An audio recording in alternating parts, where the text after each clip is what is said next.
다음 세대가 우리가 지나고 가고 난 이후에도 하나님을 예배할 수 있도록 하기 위하여서 아삽은 어 이스라엘 백성들의 역사, 그런데 특별히 그들의 죄로 얼룩지고 그리고 실패로 가득한 그러한 역사들을 그들에게 가르치고 있는 모습을 우리는 지금 시편 78편을 통해서 살펴보고 있습니다. 왜 아삽은 다음 세대가 하나님을 예배하도록 하기 위하여서 이 실패와 죄로 가득한 역사에다가 하나님의 말씀을 담아서 다음 세대에게 전하고 있는 것일까요?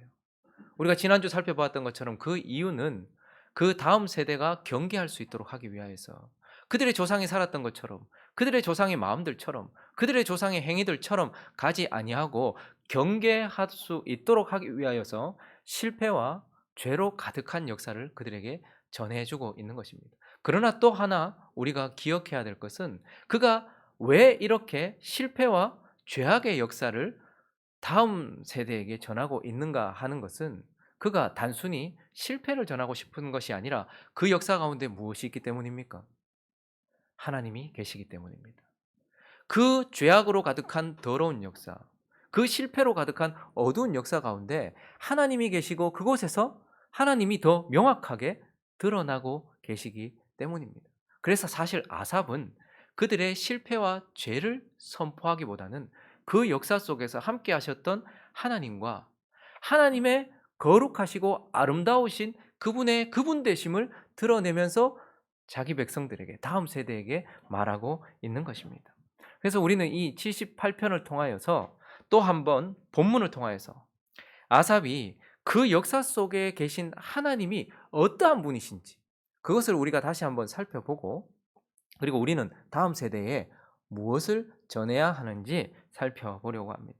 자, 그러면 오늘 이어지는 78편의 내용을 통해서 그 역사 가운데 하나님의 무엇이 드러나는가? 그 첫 번째는 바로 하나님의 은혜로우심이 드러난다라는 것을 보게 됩니다. 여러분, 은혜라는 말이 무엇입니까? 은혜라는 것은 받을 자격 없는 자에게, 이유 없는 자에게 거저 베풀어 주시는 하나님의 호의를 은혜라고 합니다. 자격이 없고 이유가 전혀 없는데도 불구하고 내가 무엇인가 하나님께서 주고 계시는 것이 있다. 그것이 바로 은혜라는 것입니다. 오늘 본문의 43절부터 쭉 보시면 51절까지 하나님께서 이집트에 하셨던 일들에 대해서 우리에게 보여주고 있어요. 이집트에 하나님께서 내리셨던 심판을 비교적 구체적으로 계속해서 우리에게 보여주고 있어요. 자, 그런데 그렇게 치열한, 그리고 그렇게 무서운 심판이 이집트에 내린 이유가 있습니까? 없습니까? 그 역사에는 분명한 이유가 있습니다. 그들이 10번이나 하나님의 그 진노 가운데서도 돌이키지 않았고, 그들은 감히 하나님의 백성들을 묻고 있었으며 하나님의 백성들을 압제하고 있었어요. 그래서 분명한 이유가 있는 하나님의 행동이었습니다. 그런데 이어지는 52절부터 보시면요, 52절을 한번 볼까요? 읽어주십시오. 시작.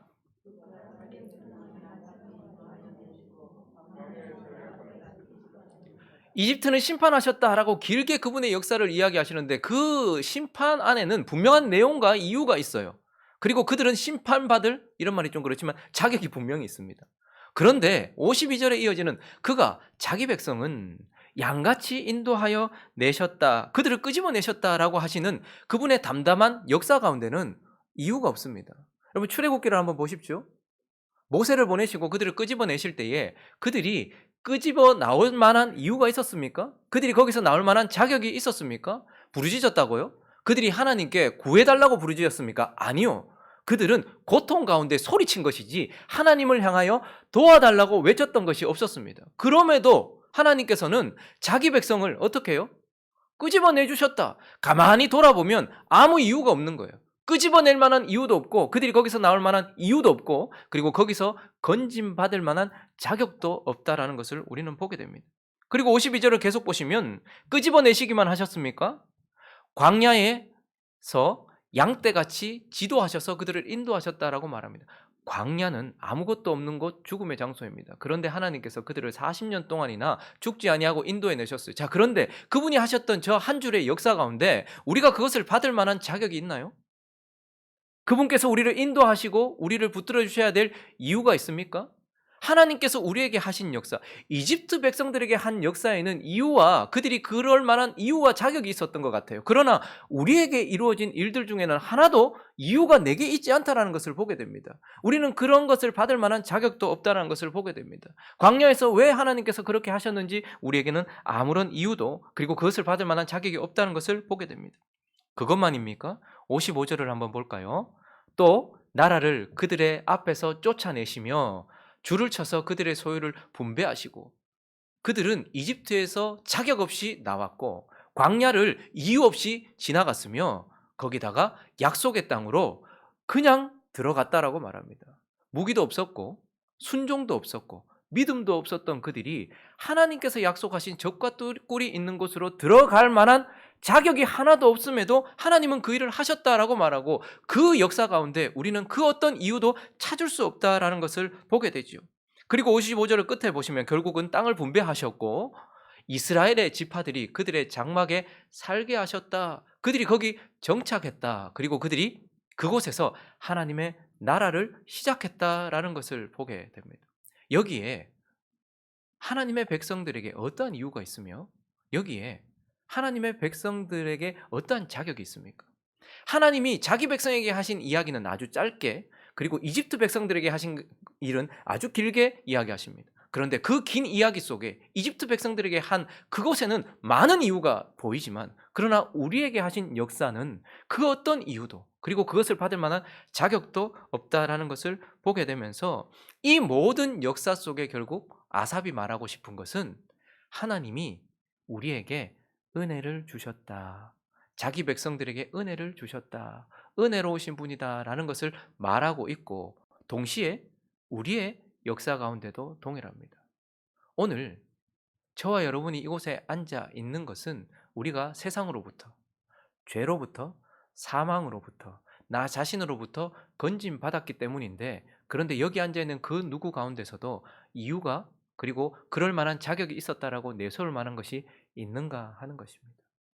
우리는 때때로 광야를 지나왔습니다. 그런데 그곳에서도 이곳에 앉아 있을 만한 자격이 있었는가? 이유가 있는가? 그리고 우리는 믿음으로 행하기만 하면 적과 꿀을 누리는 하나님의 약속의 땅의 삶을 살고 있고 하나님의 나라로 인침을 받아 살고 있는데 그 어떤 이유도 없더라는 것입니다. 자격이 없더라는 것입니다. 그래서 아삽이 그들의 조상들의 이야기, 그리고 지금 우리의 삶의 이야기를 통하여서 말하고 싶은 것은 하나님은 은혜로우신 분이고 저와 여러분에게도 은혜로우신 분이다라고 말씀하는 것이며, 우리는 다음 세대에 하나님의 은혜로우심을 말해야 한다라고 가르쳐 주고 있는 것입니다. 그리고 두 번째, 오늘 이 본문을 통하여서 아삽은 하나님의 무엇을 드러내는가? 그 두 번째는 바로 하나님의 선하심과 자비하심을 드러내고 있다라는 것을 보게 됩니다. 정의를 다시 한번 잘 내려보십시다. 선하심이라는 것의 정의는 무엇일까요? 선하심이란 수많은 정의를 내릴 수 있겠지만, 선하심이란 악한 자들이 받을 수 없는 것을 주시는 것을 선하심이라고 해요. 악인들은 악해서, 우리는 죄가 있어서 받을 수 없는데 그것을 주시는 것을 선하심이다라고 얘기합니다. 그러면 자비하심은요? 자비하심은 악인들이 악함 때문에 받아야 되는 것을 주시지 않는 것, 그러니 상반된 개념이라고 할 수 있습니다. 선하심도 아름다운 그분의 성품이요 자비하심도 아름다운 성품인데, 선하심은 악인들이 받을 수 없는 건데 손에 쥐어주시는 것을 선하심이라고 해요. 근데 악인들이 또한 받아야 될 것들이 있어요. 그런데 그걸 받지 않고 있는 것, 이게 자비하심이라는 것입니다. 오늘 본문 말씀을 보시면 18절을 한번 보십시오. 그들의 탐욕대로 음식을 구하여 그들의 심중에 어떻게 했습니까? 하나님을 여러분, 지금 이집트 사람들이 그렇게 했다는 것이 아니라 구원받은 하나님의 백성들이 하나님을 시험했다라고 말합니다. 19절은 거기서 더 나아가서 그뿐 아니라 하나님을 대적하였다라고 말하고 있습니다. 그러니 하나님의 백성들은 지금 악하고 더럽고 대적하면서 하나님을 시험하고 하나님께 반항하고 있는 상황이었습니다. 그런데 그런 상태에서 20절은 뭐라고 하는 거 아니까, 보라 그가 반석을 쳐서 물을 주셨다. 그래서 지금 생명을 얻었어요. 그런데 시내가 넘쳤으나 그가 능히 떡도 주시며 자기 백성들을 위하여 고기도 예비하시랴. 이 악함 가운데서 하나님을 시험하고 대적하는 가운데서도 그들의 욕구를 놓고서 그들의 필요를 놓고서 막 소원하고 바라고 있는 그런 상태. 저와 여러분을 참 많이 닮지 않았습니까? 하나님이 그걸 해주실 것이라고 기대도 하지 않고 믿지도 못하면서 하나님을 시험하면서도 여전히 자기의 필요와 욕구를 바라고 있는 그런 상태였어요. 그때 하나님은 어떠셨을까요? 21절을 볼까요? 21절과 22절 있습니다. 시작. 그러므로 여호와께서 듣고 노하셨으며 야곱에게 불같이 노하셨고 또한 이스라엘에게 진노가 불타올랐으니 이는 하나님을 믿지 아니하며 그의 구원을 의지하지 아니한 때문이라. 하나님을 믿지 아니하고 그의 구원을 의지하지 않고 이집트에서 끄집어내셨으면 그분이 광야에서도 살게 하실 것이고 그들을 먹이실 것이고 그들의 욕구를 채워주실 것이라는 믿음도 없고 그분에 대한 의지도 없었기 때문에 하나님이 불같이 노하셨다라고 말하고 있어요. 그렇기 때문에 이런 상태에 있는 하나님의 백성은 이런 마음 상태에 있는 하나님에게 아무것도 받을 것이 없었습니다. 그러나 이어지는 23절을 볼까요? 저 위대한 접속사 그러나 읽습니다. 시작. 그가 위에 궁창을 명령하시며 하늘 문을 여시고 그들에게 만나를 비같이 내려 먹이시며 하늘 양식을 그들에게 주셨나니 사람이 힘센 자의 떡을 먹었으며 그가 음식을 그들에게 충족하게 그가 먼저 어떻게 했다고 말합니까? 그러나 그들은 지금 하나님을 시험했고 하나님께 반역하고 있었어요. 그런데도 그러나 하나님은 이러한 악한 상태에 있는 하나님의 백성들에게 떡을 구하는 그들에게 하늘을 여시고 하늘 떡을 내려주셔서 힘센 자들, 저기는 천사들의 양식 이렇게 해석할 수도 있습니다. 오직 하나님께 순종하는 자들과 영적인 자들이 먹어야 될 그 영의 양식을 내려주시되 충족히 내려주셨다라고 말하면서 그들의 필요를 채워주신 하나님에 대하여 말하고 있습니다. 그리고 26절을 보시면요. 또 읽습니다. 시작. 그가 동풍을 하늘에서 일게 하시며 그의 권능으로 남풍을 인도하시고 먼지처럼 많은 고기를 비같이 내리시고 나는 새를 바다의 모래같이 내리셨도다. 어떻게 하셨다고요? 그들의 필요만 채워주신 것이 아니라 지금 배고파서 떡을 구하는 그들에게 떡만 주신 것이 아니에요. 그것도 그냥 떡이 아니라 하늘의 떡을 주셨어요. 이게 뭐지? 이게 만나의 뜻입니다. 와, 이건 뭐지? 이게 뭐지? 그것으로 필요를 채워주셨어요. 그런데 그들은 필요만이 아니라 우리를 너무 많이 닮았어요. 우리도 그들을 너무 많이 닮았어요. 우리에겐 욕구가 있습니다. 먹고만 못 사는 거죠. 고기를 달라는 거예요. 그런데 하나님께서 어떻게 하셨습니까? 그 고기를 그들의 욕구를 채워주셨다. 풍족히 채워주셨다라고 말씀하는 것입니다. 선하심이란 악인이 악함으로 인하여 받을 수 없는 그것을 하나님은 주시는 것을 말해요. 우리가 이와 같은 모습 아닙니까? 우리가 하나님을 믿습니까? 여러분 아무것도 없어도 여러분들의 노후를 하나님께서 보장하실 것이라고 믿습니까? 여러분 지금 어떤 일이 일어나더라도 하나님은 우리의 생명을 건지시고 우리를 붙들어 주실 것이라고 믿습니까? 큰 거 말고 실제적인 삶 속에서 내가 오늘 사업이 망하고 혹은 내가 지금 건강을 잃어도 하나님은 나를 붙들어 주실 것이 내가 애쓰지 않아도 여러분 아무것도 하지 말자는 말이 아닙니다. 정말로 광야에서 그분이 우리를 먹이시고 정말로 그분이 광야에서 우리에게 고기도 주실 만큼 그분이 우리에게 하신다라고 믿습니까? 우리는 하나님을 시험합니다. 우리는 믿지 않습니다. 그럼에도 하나님은 어떻게 하셨습니까? 저와 여러분들의 모습을 보십시오. 그분의 선하심이 우리 삶에 고스란히 드러나고 있습니다. 우리는 지금 예전에 왕들이 누리는 것보다 몇 갑절 더 많은 풍요함 속에 우리는 있습니다. 이거 우리가 자격이 있어서 받은 것이 아닙니다. 하나님의 선하심 때문입니다. 그분이 그러나라고 말씀하셨기 때문이고 그러나라고 마음을 먹었기 때문에 우리에게 주어진 것입니다. 우리는 믿음도 없었고 그분에 대한 의지함도 없었지만 그분이 지금도 우리의 필요를 채워주셨어요. 여기 지금 굶어 죽는 사람이 있습니까? 지금도 지구편 저 반대편에는 3분의 1이 물이 없어서 병드는데도 불구하고 그물 마시면서 죽어가는 사람들, 그리고 먹지 못해 죽어가는 사람들, 전쟁 가운데 죽어가는 사람들이 있음에도 저와 여러분이 이곳에서 지금 어떻습니까? 하나님이 우리의 필요를 풍족하게 채워주셨어요. 먹고 버릴 만큼, 남을 만큼, 쌓아둘 만큼 채워주셨어요. 우리는 그것에 만족하지 못하죠. 또 얼마나 많은 욕구들이 있습니까? 그런데 우리의 삶을 보십시오. 이 많은 욕구들까지도 하나님이 다 채워주셨지 않습니까? 이것이 그분의 선하심을 드러내고 있고 이것은 그들의 역사만이 아니라 우리의 역사 속에서도 드러나는 것이죠. 또 하나 하나님은 구원받은 이스라엘 백성들에게 자비하심을 주셨다라고 말합니다. 여러분 이런 사람들이 하나님의 선하심을 받는 것도 은혜지만 이러한 시험하고 하나님을 대적하는 자는 반드시 받아야 될 것들이 있습니다. 하나님을 시험했고 하나님께 대적했다면 그에 합당한 보응을 받아야죠. 이게 당연한 것 아니겠습니까? 그래서 그들은 이것을 받아야 했습니다. 그런데 38절과 39절을 읽어볼까요? 시작. 오직 하나님은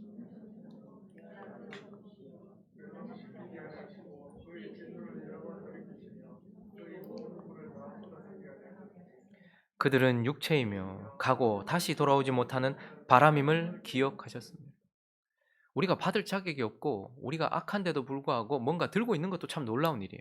그런데 이거 주시고 또 하나님이 우리가 행한 대로 치면 어떻게 됩니까?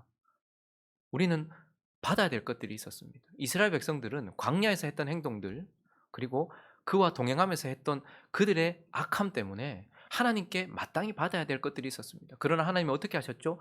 자비하심이란 그것을 거두어 가시는 하나님의 행동을 말하는 것입니다. 오직 하나님은 긍휼하심으로 죄악을 덮어 주셨어요. 멸망시키지 아니하셨다. 진노를 여러 번 돌이키셨다라고 말하면서 그들이 마땅히 받아야 될 것들을 주지 않으셨다라고 말씀하고 있는 것입니다. 이것이 바로 하나님의 자비하심이다라는 것이죠. 하나님은 그들이 받을 수 없는데 그들에게 선으로 주셨고 그들은 받아야 되는데 하나님이 자비로 거두어 주셨다라는 것이죠. 우리의 삶도 그렇지 않습니까? 여러분 만약에 저와 여러분이 몸을 쓴 대로 저와 여러분이 마음을 쓴 대로 저와 여러분이 하나님께 받았다면 지금 여기에 있을 수 있을까요? 우리가 우리의 몸을 얼마나 악하게 쓰며 우리의 마음을 얼마나 악하게 씁니까? 근데 하나님은 그대로 주시지 않았어요. 우리가 건강을 잘 챙겨서 여기 이렇게 건강하게 앉아 있는 게 아닙니다. 만약에 하나님께서 내가 쓴 대로, 내가 행한 대로 그대로 주셨다면 우리는 여기 못 있습니다. 우리는 벌써 정신적으로도 문제가 생겼을 것입니다. 그러나 하나님은 그것들을 다 거두어 주신 것입니다. 만약에 저와 여러분이 입으로 말한 대로 하나님께서 고스란히 갚았다면 우리는 지금 이러한 삶을 못 살았을 겁니다. 하나님이 덮어주셨어요. 우리가 자녀들에게 내뱉어 놓은 그 저주스럽고 그 추악한 말들, 우리가 내뱉지는 않았지만 우리가 가지고 있었던 그 죄악된 말들, 그리고 생각 없이 내뱉었던 그러한 말들, 혹은 나 자신을 통하여서 나왔던 그 모든 말들, 그러한 것들대로 하나님께서 내 삶에 갚으셨다면, 그대로 주셨다면 우리는 삶이 무너졌을 거예요. 그런데 하나님이 우리가 뱉은 대로, 우리가 쓴 대로, 우리가 행한 대로 주시지 않았기 때문에 그분의 선하심이 지금 우리 손에 들려 있고 그분의 자비하심이 우리의 삶에서 그걸 거둬 가셨기 때문에 여기 있다라는 것을 아삽이 말하면서 하나님을 예배해야 될 다음 세대에게 하나님이 선하시다. 그리고 하나님이 자비하시다라고 우리에게 말해주고 있는 것입니다. 마지막으로 오늘 이 아삽이 실패와 제약으로 가득한 그들의 역사 속에 하나님의 말씀을 담아서 그렇게 하는 이유는 하나님이 드러나기 때문이죠. 그런데 어떤 하나님을 드러내는 것입니까? 마지막으로 하나님의 사랑하심. 하나님의 그 사랑하심이 그들의 역사 가운데서 명확하게 그들의 어둠 속에서 드러나고 있다는 거예요. 뭐 사랑이라는 정의도 한번 내려볼까요? 사랑은 뭐죠? 사랑에 대해서 참 많은 사람들이 정의를 내렸는데 성경이 말하는 사랑이란 영원히 자기 자신을 내어주는 것을 사랑이라고 합니다. 자기 자신이 가지고 있는 것을 주는 것이 아니라 영원히 자기 자신을 내어주는 것, 그게 사랑입니다. 그리고 내어줄 때에 어떻게 해요? 어떤 드라마에서 말했던 것처럼 주고 싶은 넉넉함이 아니라 줄 수밖에 없는 절실함으로 그것을 내어주는 거예요. 이거 내어주면 나는 없어도 내어주는 거예요. 그는 부요하신 분으로서 우리 때문에 가난해지셨어요. 그의 생명을 내어주고 그도 살고 우리도 사는 것이 아니라 그의 생명을 내어주고 그는 죽고 우리는 사는 것이죠. 사랑이란 내가 가지고 있는 것이 넉넉하게 내어놓는 것이 아니라 그를 향하여 영원히 자기 자신을 내어놓는 것, 그럴 수밖에 없는 절실함 가운데서 자기는 없고 상대를 살리는 것, 이것이 바로 사랑이고 하나님은 우리를 사랑하신다라고 말합니다. 그런데 오늘 이 시편 내용에서 하나님이 우리를 사랑하신다는 것을 우리는 어떻게 증명받을 수 있습니까? 하나님이 우리를 사랑하신다. 사랑이라는 것은 내면적인 감정인 것 같은데 그분이 우리를 사랑하신다는 것을 우리가 어떻게 확인합니까? 오늘 이 본문에서 우리가 확인하는 한 가지는 40절의 말씀입니다. 하나님이 우리를 사랑하셨다는 것이 이렇게 드러납니다. 읽어보겠습니다. 시작. 그들이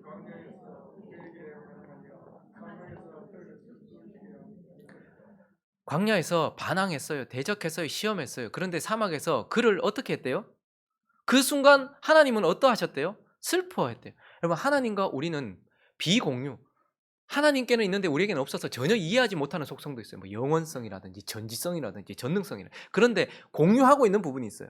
하나님과 우리는 인격적으로 공유하고 있는 부분이 있어서 그분이 그러하다면 우리도 그러해요. 여러분, 죄를 짓는 존재를 한번 보십시오. 아무 이유 없는데 누군가를 치는 사람을 보고, 아무 이유 없는데 자기를 위하여서 누구를 공격하고 죽이는, 그리고 아무 이유 없는데 누군가를 자기의 이익 때문에 빼앗는 것, 혹은 악한 행동을 하고 있는 것들을 볼 때 당연한 감정은 무엇이죠? 분노여야 합니다. 맞지 않습니까? 음식점을 갔는데 애들이 막 위아래도 없이 막 뛰어다니고 막 옆에 막 뒤집어 엎고 그러면 그걸 보면서 아유 예쁘다 합니까? 저거 뭐 저런 게 다 있어 하고 분노합니까? 당연한 거예요. 옆에서 지나가는 사람을 갑자기 화가 난다고 차로 쳐버렸어요. 그러면 그 운전자를 보면서 음주운전을 했네요? 그러면 그 운전자를 보면서 아유 뭐 사정이 있겠지 이렇게 생각합니까? 아니면 저거 뭐 저런 게 다 있어 라고 분노해야 됩니까? 분노하는 게 당연한 거예요. 그게 정의입니다. 하나님도 광야 가운데서 하나님께 대적하고 있는 자들을 향하여서 분노하는 것이 당연한 겁니다. 그런데 지금 하나님께서 어떻게 하셨대요? 슬퍼하셨대요. 나와 상관없는 자가 악한 행동을 하면 분노합니다. 근데 내가 사랑하는 자가 악한 행동을 하면 슬픕니다. 예전에 어떤 한 사모님과 대화를 하다가 그분이 이제 자기의 인생 가운데 참 아팠던 순간을 이렇게 이야기하는데, 한 번은 그 사모님이 약간 공의가 되게 강하신 분이었어요. 그러니까 뭐 잘못하는 거 있으면 그냥 못 보고 그냥 넘어가는 거예요. 그랬는데 한날은 마트에 갔는데 자기가 그렇게 사랑했던 아들이 마트에서 저기 뒤쪽으로 가더니 물건을 쓱 넣는 걸 본 거예요. 너무 놀랐어요. 순간적으로 화가 날 줄 알았는데 너무너무 그 얘기를 하면서 그 순간 또 우시더라고요. 어떻게 우리 애가 그걸 이렇게 눈치를 보다가 애가 막 이렇게 눈 막 하다 제가 뭐 하나 싶어서 이렇게 멀리서 보고 있으니까 이렇게 하다가 거기 숨어 가지고 그걸 툭 집어넣고 계산대 앞에까지 왔는데도 아무렇지도 않은 척 이렇게 하면서 나가서 그걸 집에서 그렇게 하는 걸 봤는데, 그 공의가 강하신 하나님이래요. 그 사모님이 그 순간에 화가 나는 게 아니라 너무너무 슬프다라는 거예요. 사랑하는 누군가의 죄는 슬프게 마련입니다. 하나님께서 대적하던 이스라엘 백성들이 이 가나안 땅으로 들어가는 그 광야길에서 대적할 때 하나님이 화가 나신 것이 아니라 슬펐다라고 얘기해요. 그리고 우리가 죄를 저지르고 하나님께 반역하고 하나님을 떠나면 하나님이 뭘 더해 주시지 않아도 영적인 법칙 아래 우리 안에 질병이 찾아오고 고통이 찾아오는 건 당연하지 않습니까? 그래서 우리가 하나님께 대적했더니 우리 삶에 어려움이 찾아오는 걸 볼 때 우리는 어떻게 느껴야 됩니까? 누군가가 잘못을 했어요. 그래서 그것 때문에 그 사람의 삶에 어려움이 찾아오면 인과응보로 당연하다라고 생각을 해야 돼요. 그런데 사랑하는 사람이 그렇게 되면 우리는 슬픈 법입니다. 제가 예전에 주하고 이렇게 마트를 갔는데 어렸을 때 막 남자이니까 막 뛰어다니잖아요. 막 그러니까 막 치기도 하고 만지기도 하고 막 그러잖아요. 그래서 마트에 갈 때 두 가지 법이 있어요. 하나는 don't touch, 만지지 마라.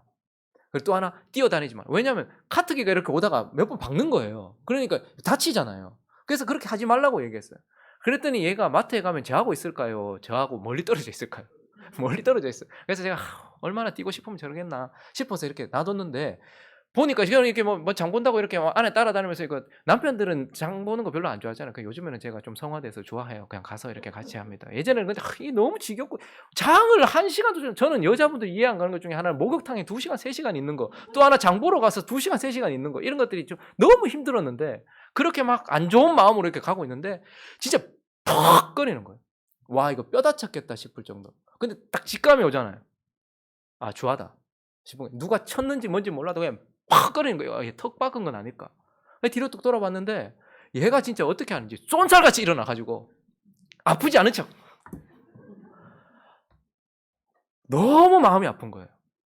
지금 너무 아플 건데 뭐 어디 뼈가 부러진 건 아닐지, 턱을 박아서 뭐 이는 깨지지는 않았을지 그 생각을 하고 있는데, 당연하긴 하잖아요. 아빠가 뛰어다니지 말라고 했는데 그렇게 뛰어다니니 결국 넘어졌네. 어이구 잘 됐다. 이게 아니라 거기서 팍 박았는데 그 소리가 제가 너무 아픈 거예요. 그런데 아무렇지도 않은 척하고 있는 그 모습을 보는데 슬픈 거예요. 아유, 제가 아빠 마음을 모르네. 지금 뭐라 할까 봐 지금 저러는 거잖아요. 사랑하는 누군가는 죄를 저지르면 하나님이 아파하십니다. 슬퍼하십니다. 하나님은 광야에서 그들을 향해 슬퍼하셨다라고 말하면서 사랑하신다라고 우리에게 말해주고 있는 거예요. 근데 이건 그분 안에 있는 것이니 우리가 잘 확인하지 못할 때가 많잖아요. 사실은 지금도 성령이 우리 속에서 말할 수 없는 탄식으로 지금도 우리의 죄 때문에 아파하고 계시면서 근심하고 계시는데 우리는 그거 느끼지 못할 때가 있어요. 그런데 또 하나, 우리가 하나님이 사랑이시다, 우리를 사랑하신다는 것을 언제 느낄 수 있을까요? 그건 바로 또 하나는 징계하심입니다. 30절부터 한번 보실까요? 우리가 그분이 슬퍼한다는 것으로도 그분이 우리를 사랑한다는 것을 알 수 있지만 또 하나는요, 드러나는 증거 중에 하나는 이겁니다. 그러나 그들의 욕심을 버리지 아니하여 그들의 먹을 것이 아직 그들의 입에 있을 때 욕심을 버리지 않았어요. 그때 어떻게 했다고 말합니까? 31절 시작. 하나님이 그들에게 노염을 나타내사 그들 중 강한 자를 죽이시며 이스라엘 청년을 쳐 엎드려 때리셨도다. 지금 저 말은 하나님이 형벌을 내리셨다는 것이 아니라 징계하셨다라는 것입니다. 하나님이 우리를 사랑하신다는 그 사랑이 무엇으로 드러날까요? 징계입니다. 왜요? 하나님은 자신이 미워하는 자를 대하시는 원리를 정확하게 말했어요. 하나님은 자신이 미워하는 자를 어떻게 대하십니까? 내버려 두심으로 대하십니다. 저 사람이 진짜 하나님과 상관없는 사람이라는 것은 그 사람을 하나님께서 내버려 두심으로 드러나요. 그래서 하나님은요, 하나님이 미워하시는 자는 그들 자신에게로 버려버리세요. 그들의 생각 그대로 내버려져요. 그리고요, 그들에게 자유의지를 뺏는 것이 아니라 그들의 의지로 그들을 버리십니다. 그래서 할 수 있는 대로 하도록 내버려 두신단 말입니다. 근데 가끔씩 하나님이 자기 자녀들도 그냥 내버려 두실 때가 있어요. 그러니 하나님은 미워하시는 자를 내버려 두심으로써 하나님은 자신의 진노를 드러내세요. 그런데 가끔씩 하나님이 자기 백성들도 내버려 두실 때가 있거든요. 웨스터민스터 고백서에 보면 5장 5절을 제가 한번 읽어드릴게요. 5장 5항에 보면 이렇게 되어 있습니다. 하나님이 자기 사랑하는 자도 버리실 때가 있다. 잠시 버리실 때가 있다는 항목인데 제가 한번 읽어드릴게요. 가장 지혜로우시고 의로우신 하나님은 때때로 그 자신의 자녀들을 각종 유혹과 그들 자신의 마음의 타락에 잠시 동안 내버려 두신다. 내버려 두신다는 거. 하나님께서 미워하시는 자들에게 하는 것처럼 유기해버리신다. 자기 자녀들에게도. 이는, 자, 그런데 이유가 있어요. 이는 그들이 전에 지은 죄로 인해 징계하시거나, 그러니까 전에 죄를 지었기 때문에 그것에 대한 징계로 그냥 내버려 두시거나, 또 하나 그들의 마음의 부패와 기만에 숨겨진 힘을 깨닫게 하심으로 그들을 겸비하게 하기 위함. 이게 두 번째고, 또한 그들을 깨우쳐 생존을 위해 더욱 친밀하고 지속적으로 하나님께 의존하게 하기 위함. 또한 장래의 모든 죄 지을 기회들에 더욱 경계하고 여러 다른 의롭고 거룩한 목적들을 위해 주의하도록 하기 위하여 잠시 그들에게로 내버려 두신다. 그들이 하고 싶은 대로, 그들이 할 수 있는 대로 내버려 두신다, 자녀에게도. 그러나 한 가지 조건이 정확하게 있습니다. 읽고 넘어갔는데 뭐였습니까? 그 자신의 자녀들을 잠시 동안만이라는 전제가 붙어 있어요. 하나님이 우리를 사랑하신다라는 것은 하나님이 우리를 내버려 두지 않는다라는 것으로 드러나고, 그래서 하나님은 어떻게 하신다는 거예요? 반드시 징계하신다라는 것으로 드러난다는 거예요. 그래서 저와 여러분은요, 우리가 하고 싶은 대로 했을 때 잠시 내버려 둬도요, 계속 내버려 두시지 않는 징계가 있어요. 우리가 몸을 잘못 쓰죠? 반드시 하나님은 건드리실 겁니다. 그런데 건드리지 않고 그냥 끝까지 가는 사람이 있어요. 그건 하나님께서 버리신 사람들이에요. 유기한 사람들이. 그런데 하나님께서 내가 지금 하나님의 뜻대로 내 몸을 사용하지 않고 하나님의 뜻대로 내 마음을 쓰지 않고 하나님의 뜻대로 내 삶을 하나님께 드리지 않을 때 하나님은 잠시 동안 우리를 내버려 두시기도 하지만 반드시 어떻게 하신다는 거예요. 그들이 욕심을 버리지 아니하였더니 하나님께서 그들을 징계하셨다라는 것. 그러므로 하나님이 우리를 사랑하신다라는 것은 그분이 우리를 보면서 슬퍼하신다라는 감정 속에서도 있지만, 그러나 우리 삶에 징계가 있다라는 것으로 드러나고, 이스라엘 백성들의 역사는 전부 다 하나님의 징계들이었습니다. 아수르라는 막대기로, 바벨론이라는 회초리로 그들을 그대로 내버려 두시지 않은 징계를 통하여서 하나님이 우리를 사랑하신다라는 것이고, 이것은 이스라엘 백성들의 역사뿐만 아니고 저와 여러분의 역사 속에서도 그대로 확인되어지는 것 아닙니까? 여러분, 하나님께 맞으신 적 많죠? 안 맞은 척 하지 마십시오. 여기 서 있는 사람도 하나님께 맞고 돌아왔어요. 그런데 그게 나를 죽이는 것이 아니었고 나를 살리는 것이었습니다. 그걸 통해서 지금도 이제 깨닫는 것은, 하나님이 나를 사랑하신다라는 것은 내가 분명히 하나님의 뜻에서 벗어났던 그 순간에 하나님이 가만히 계시지 않는다는 것으로 깨닫게 되는 것이고, 저와 여러분의 삶 속에서도 마찬가지입니다.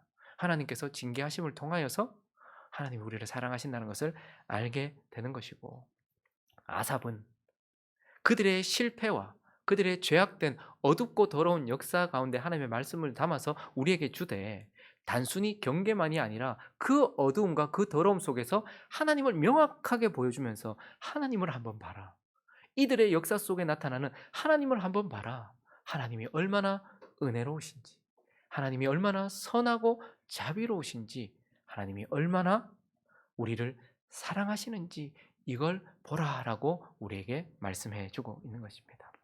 말씀을 정리하겠습니다. 하나님을 예배하도록, 하나님을 찬양하도록 부름받은 저와 여러분은 지금 하나님을 찬양해야 합니다. 어떤 상황 속에 있어도, 어떤 곳에 있어도, 어떤 때를 만나도 하나님을 지금 찬양해야 합니다. 그러나 또 한 가지 사명은 무엇입니까? 계속 찬양하게 해야 합니다. 그러므로 저와 여러분은 나 자신이 지금 찬양하는 것도 중요하지만 우리 다음 세대가 하나님을 계속 찬양할 수 있도록 해야 합니다. 저와 여러분은 아비와 어미로서 우리의 육신적 자녀들이 하나님을 계속 찬양할 수 있도록 그들에게 가르쳐야 합니다. 그러나 또한 저와 여러분은 하나님의 교회로서 우리의 영적인 다음 세대들을 계속해서 찬양할 수 있도록 해야 합니다. 그런데 그것을 위하여 무엇을 해야 할까요?